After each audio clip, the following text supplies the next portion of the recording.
안녕하십니까, 봉북택시입니다. 오늘 말씀드릴 주제는 종합소득세 신고에 대해서 말씀을 좀 드릴까 합니다.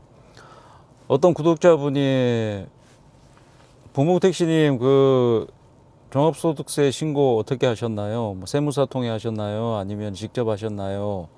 뭐 이런 걸 물어보시더라고요. 그래서 제가 아는 한도 내에서 좀 설명을 드릴까 합니다.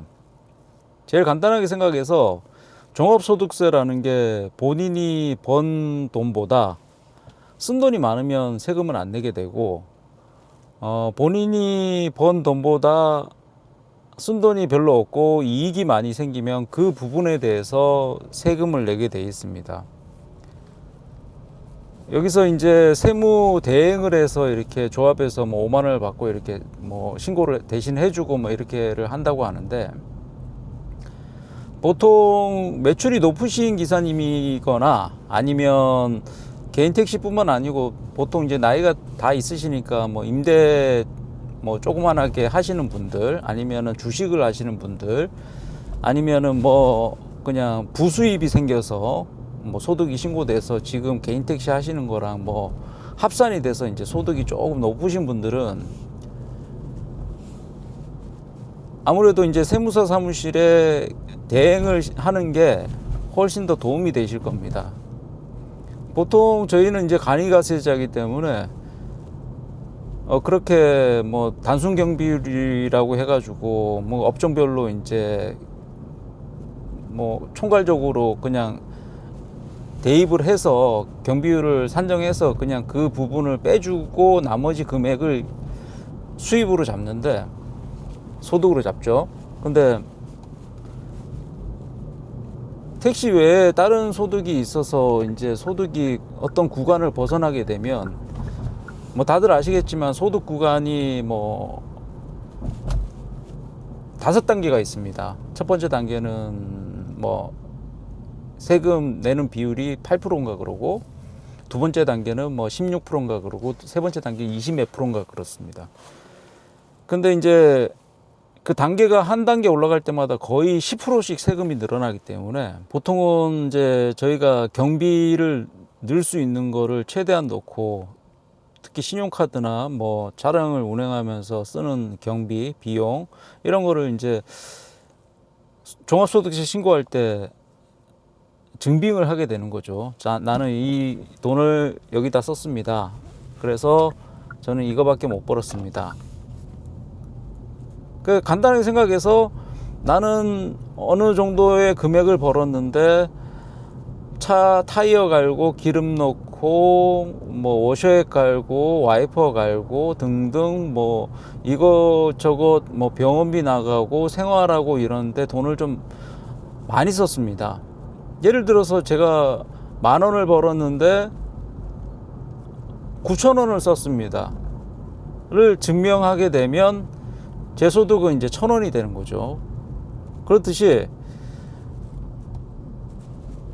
본인 소득이 1년 매출로 따졌을 때 얼마 안 되시는 분들은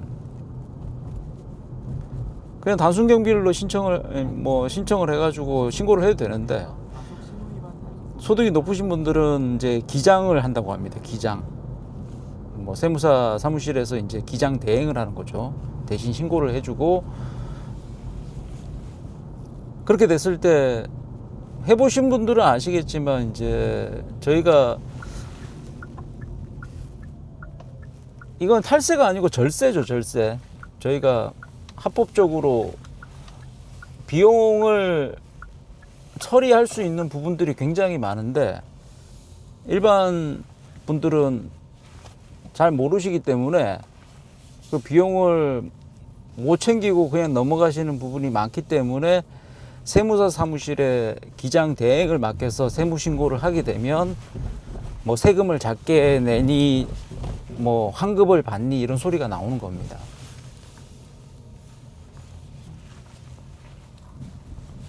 보통은 1년 매출이 뭐 몇천 정도 된다 그러면은 뭐 단순 경비율, 기준 경비율 이런 거 따져가지고 이렇게 신고를 하게 되면 거의 세금은 낼 게 없겠죠. 근데 아까 처음에 말씀드린 택시 영업 외에 다른 부분에서 소득이 발생해서 매출이 다른 분들보다 조금 더 높다, 많이 높다 그러시면 세무사 사무실에 기장 대행을 맡기시는 게 훨씬 더 유리할 수가 있습니다.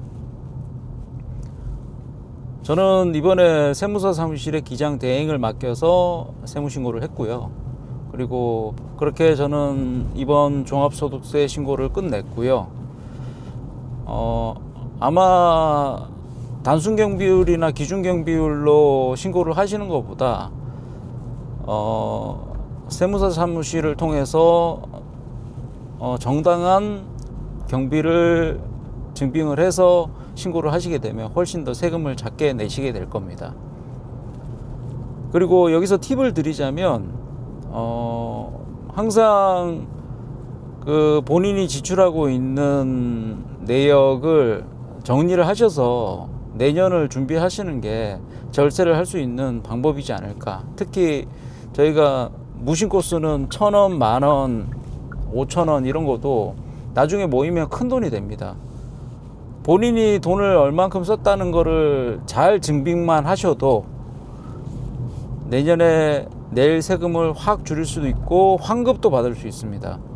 그래서 저희는 뭐 3.3을 떼는 근로자가 아니니까 환급은 뭐 어떻게 될지 모르겠지만, 뭐 예를 들어서 5천만 원을 벌었는데 5천만 원을 다 썼다고 얘기하면 세금은 내게 없겠죠. 그렇듯이 본인이 쓴 경비나 지출 내역을 잘 보관하셨다가, 특히 정비비, 저희 택시 운행과 관계된 비용들은 잘 정리를 해서 이렇게 따로 영수증이랑 뭐 세금 계산서 이런 거를 잘 모아 두시면 내년에 종합소득세 신고할 때도 많은 도움이 되지 않을까 해서 말씀드렸습니다.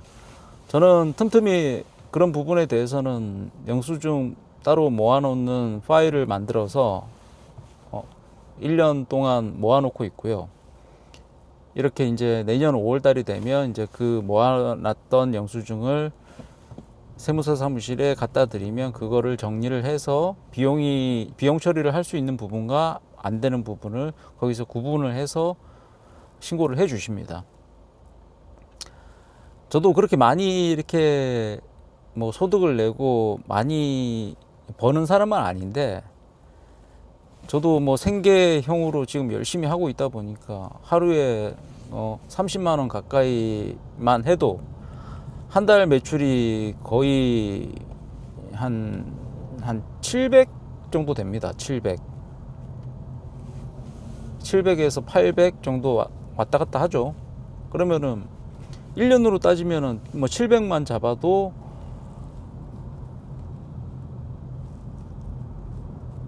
8,400이죠. 매출이.